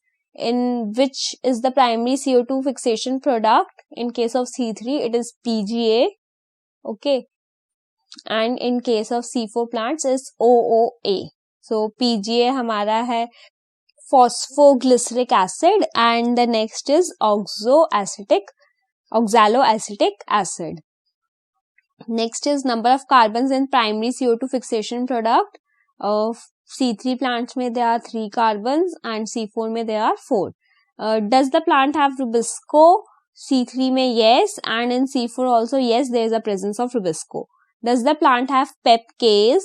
In C3 no, there is no pepcase, but in C4 plants yes, there is a pepcase. Next is which cell in plant have rubisco? In C3 plants, mesophyll has the rubisco, but in C4 plants, bundle sheet cells have rubisco. Okay, they are not present in mesophylls. CO2 fixation rate under high light conditions. C3 plants में medium and C4 plants में will see high. Okay. Next is whether the photo respiration is present at low light intensities. So C3 plants में negligible and C4 में भी negligible. Whether the photo respiration is present at high light intensities, तो C3 plant में yes, high light intensities में high photo respiration is seen, but in C4 plants it's negligible. Next is whether the photo respiration would be present at low CO2 concentration. So in C3 plants high will be there, and in C4 plants negligible. ठीक है, जब CO2 नहीं मिलेगा तब तो rubisco will start binding with oxygen and producing CO2 as the product and wasting the ATP molecules also. Next question is photo respiration would be present at high CO2 concentration. So high CO2 concentration में no, negligible in both the cases. Temperature optimum. तो C3 plants के लिए the optimum temperature is 20 to 25 degrees Celsius, and for C4 plants it is 30 to 40 degrees Celsius. Examples of C3 plant is wheat, rice, and C4 plant is sugarcane, sorghum, maize. Okay, so this was your table.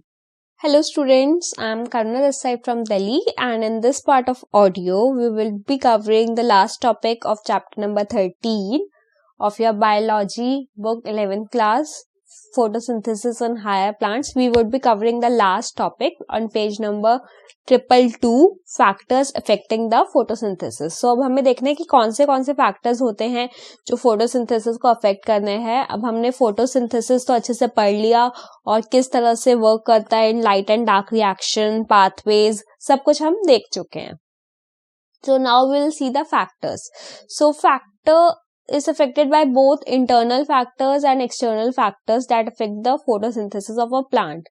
कुछ internal factors होंगे plant के, जैसे कि internal factors की बात करें तो the number and the size and the age of the leaves, okay, कि कैसा orientation है उनका, mesophyll cells, chloroplast कितना present है, the amount of chlorophyll, the internal concentration of CO2, all these factors are internal factors which will affect the rate of photosynthesis. And thereafter we also gotten to know of a law which calls like Blackman's law of limiting factors. It states that if a chemical process is affected by more than one factor, then its rate will be determined by the factor which is nearest to its minimal value. It is the factor which is directly affects the process if its quantity is changed. So this means that at a given time only a factor which is least or the limiting among all the factors will determine the rate of reaction. मतलब जो factor सबसे ज़्यादा slow होगा या फिर सबसे ज़्यादा limiting होगा वही factor decide करेगा कि rate of reaction क्या होगा. Okay. तो ये कहता है हमारा Blackman's law of limiting factors. तो अगर हम एक एग्जांपल देखें कि अगर if there is a green leaf, optimum light is also there and CO2 is also present, but the plant is not doing photosynthesis because the temperature is very low. So that temperature becomes the limiting factor that will decide the rate of photosynthesis. So once an optimal temperature is obtained, the photosynthesis will start itself. Okay, so this was an example. So now let's see to the first factor, that is external factor, that is light. So light quality and light intensity influence the photosynthesis. Light of wavelength between 400 nanometer to 700 nanometer is effective for photosynthesis. Okay, it is very very effective. Range आ जाती है ये हमारी 400 nanometers to 700 nanometers से, and this light is known as photosynthetic active radiation. इसे हम photosynthesis active radiation पार भी कहते हैं. As the intensity of the light increases, the photosynthesis increases. जैसे जैसे रेंज बढ़ती जाती है, like 400 to 700 में ही we are talking. Okay, we are not saying कि if the range becomes 800 or 1000 then also the photosynthesis will increase. No, that won't happen. Okay, but at higher light intensities, मतलब higher than 700 nanometer, the rate of the photosynthesis does not increase. It may be due to the two reasons. ठीक है, इसके दो reasons हो सकते हैं. Number one, other factor needed for photosynthesis may be limited. या तो अगर light ज़्यादा मिल रही है but दूसरी चीजें नहीं है इतनी, वो खत्म हो चुके हैं. ठीक है, ये हो सकता है. और destruction या photo oxidation of chlorophyll happens. ठीक है, या तो फोटो ऑक्सीडेशन भी हो सकता है. This could also happen. And let's see towards the graph also on figure 13.10, graph of light intensity on the rate of photosynthesis. So यहाँ पे रेट ऑफ फोटोसिंथेसिस दिया हुआ है एक साइड पे और एक साइड पे लाइट इंटेंसिटी दी हुई है. So we will see that the rate of photosynthesis first increases. Okay, it's going up and then it's going flatter out. So we can say कि like starting में जो rate of photosynthesis जब increase हो रहा है, so maybe this range could be 400 nanometer की intensity होगी ये, और जब इसका highest point achieve हुआ है that would be as 700 nanometer. और उसके बाद क्यों the range got decline, मतलब the range got stable. It was like that only. ठीक है, it didn't increase much. ठीक है, so this was the light intensity versus the photosynthesis graph. The next factor which comes into the light is temperature. अब temperature का क्या role है? The photochemical phase is less affected by temperature. It is not much affecting, but the photosynthesis phase that involves the enzyme catalyzed reaction is more sensitive to temperature. Okay, मतलब जो synthesis of enzymes है, they are enzymes which work on optimum temperature only. So that phase is more affected with by the temperature. The C4 plants have higher temperature optimum and C3 plants have lower temperature optimum. Now the third external factor is carbon dioxide concentration. In C3 plants, the rate of photosynthesis increases with the increase in CO2 concentration, and saturations become beyond 450 micro per liter. ठीक है, तो क्या है कि C3 plants में as the concentration of CO2 increases, the rate of photosynthesis also increases and saturation is attained beyond 450 microliters. But in C4 plant, the saturation is reached at the concentration of 360 microliter. मतलब 360 microliter पे एक saturation आ जाती है. After that, the photosynthesis rate doesn't grow up. Okay, it is fixed after that. Next is the availability of water, कि water का influence कितना है. water influences the photosynthesis in two ways. If water is available, water decreases the plant and show water stress. The stomata closes up, hence there will be decreased supply of carbon dioxide and photosynthesis.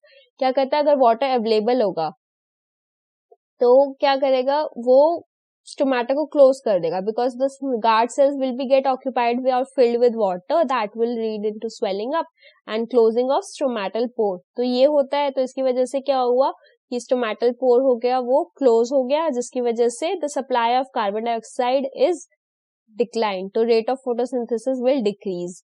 The leaves become wilted and the surface for the activity decrease. Okay, and the surface of for the activities also decreased as the leaf becomes wilted. So this was like all about our factors affecting the photosynthesis. I have told you. Now we would be starting with our back exercise questions. So first back exercise question is, by looking at a plant externally, can you tell whether a plant is C3 or C4? Why and how? Okay, so it's saying कि by externally looking at the plant, can you tell it कि it's a C3 plant or C4 plant? So the answer to this question is no. Only by looking at the anatomy inside, one can tell whether the plant is C3 or C4. ठीक है, we have to find for the Kranz anatomy to say that is it a C3 plant or a C4 plant. ठीक है, so this was answer to question number 1.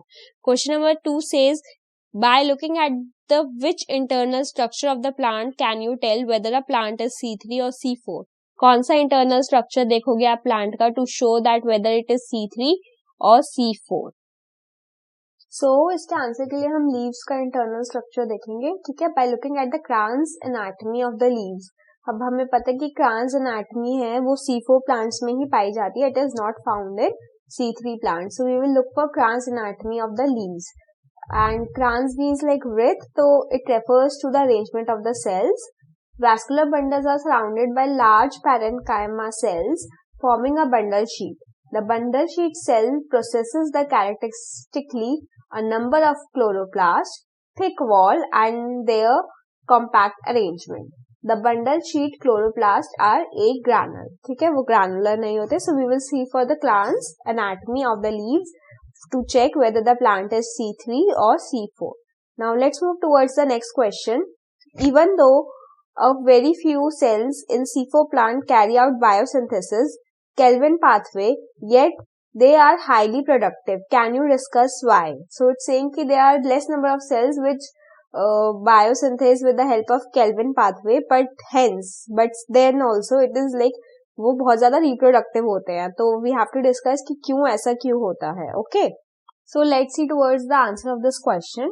So C3 और Calvin pathway only produces sugar. Okay, the C4 pathway is mechanism by which carbon dioxide comes concentrated in the bundle sheet cells where the enzyme Rubisco is present.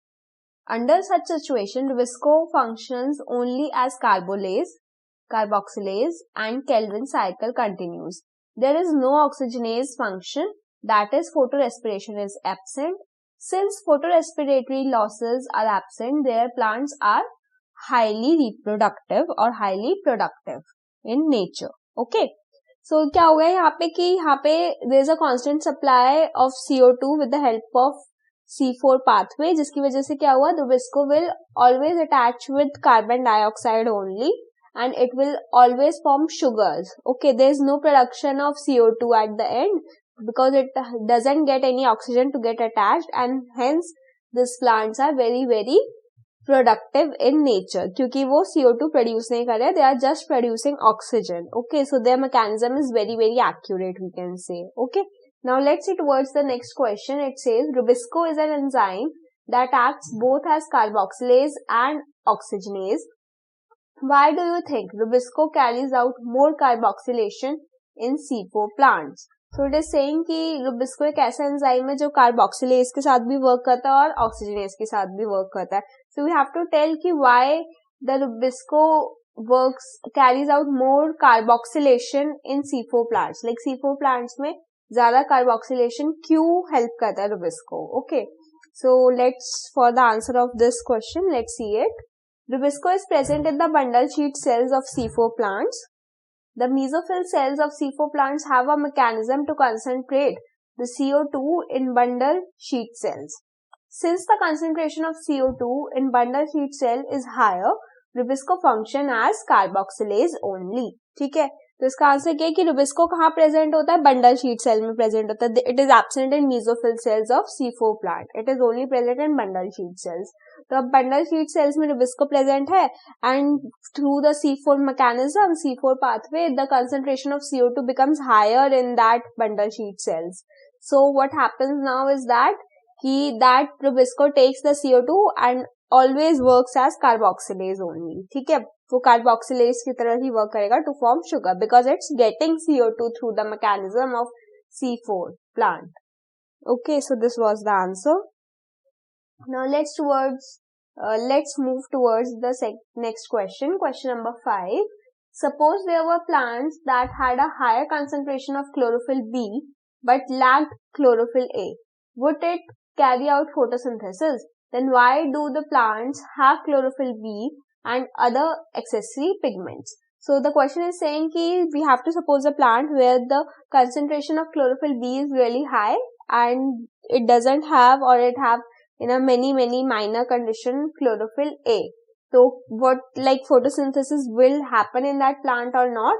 And if it happens, then why do we need the pigments of chlorophyll B and other pigments, carotenes and xanthophyll क्यों चाहिए होता है अगर हमें, कि अगर photosynthesis सिर्फ chlorophyll A करेगा तो. Okay, so this was the question. Now let's move towards the answer.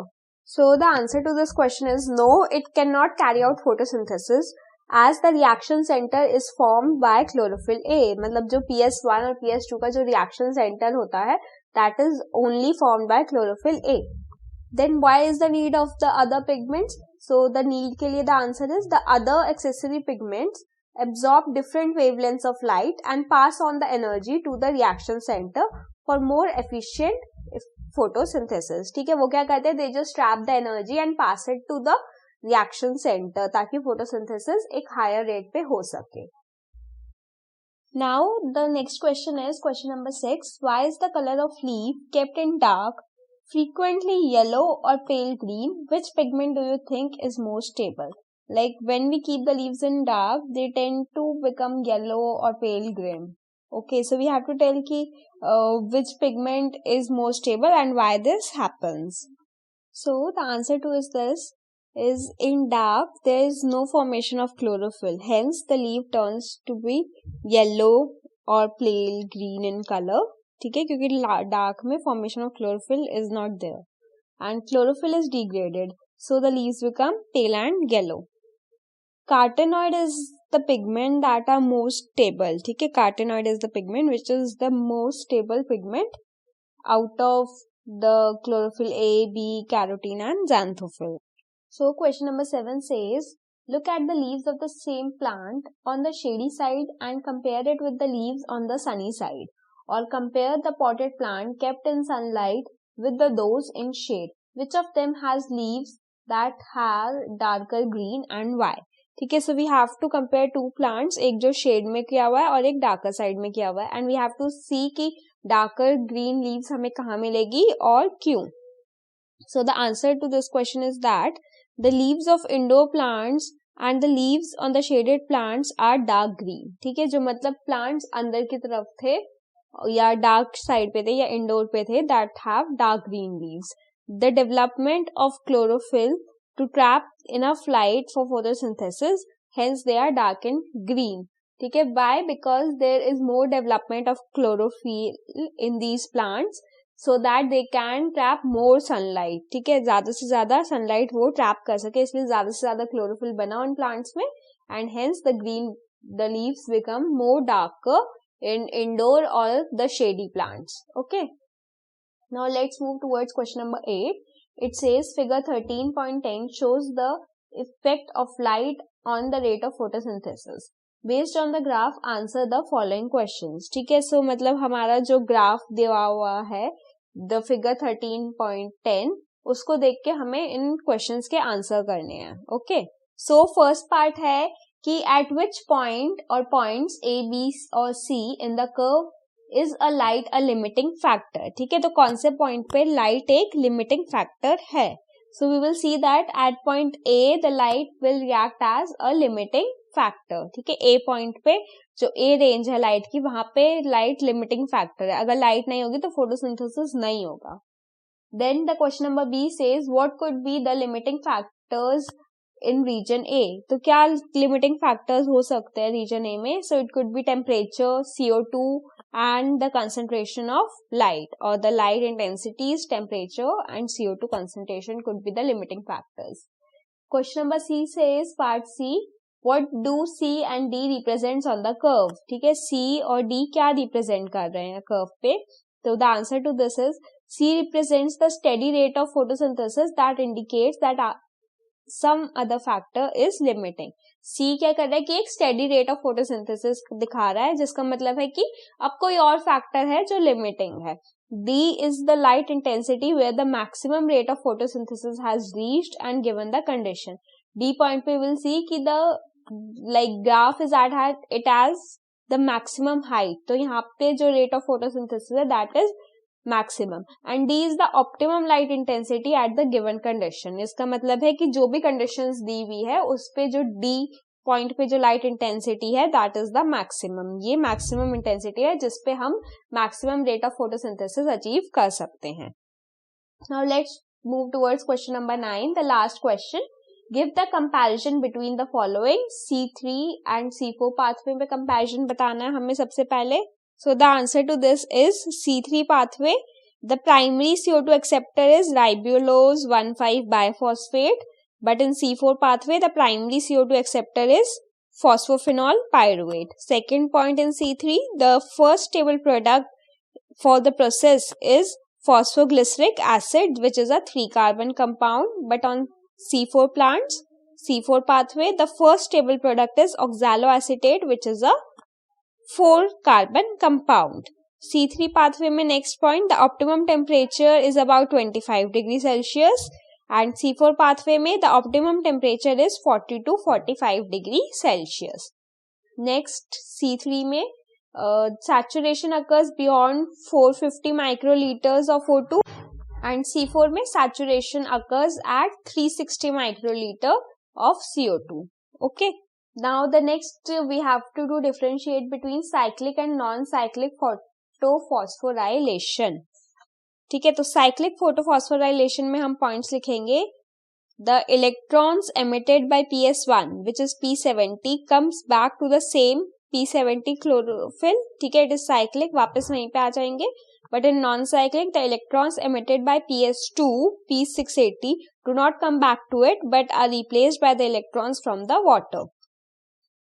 PS1 में मतलब cyclic में it involves only PS1, non-cyclic it involves both PS1 and PS2. Cyclic में no photolysis of NADPH formation occurs in this. There is no formation of NADPH. But in non-cyclic there is a photolysis of water and production of NADPH. In cyclic no oxygen is liberated. In non-cyclic oxygen is liberated. So the last topic is we have to differentiate between the anatomy of leaf in C3 and C4 plant. So in C3 plant, Kranz anatomy is not shown. There is absence of Kranz anatomy, but in C4 plant, the bundle sheet cells are well arranged in a wreath-like manner. That is, the Kranz anatomy is seen. The second point in C3, chloroplasts are of only one type. All are granule. But in C4, chloroplasts are of dimorphic. Those in mesophyll cells are granule and those in the bundle sheet cells are agranule. Okay. So these was the difference between the anatomy. These were the 2 points. So here we are all completed with our chapter number 13, photosynthesis in higher plants.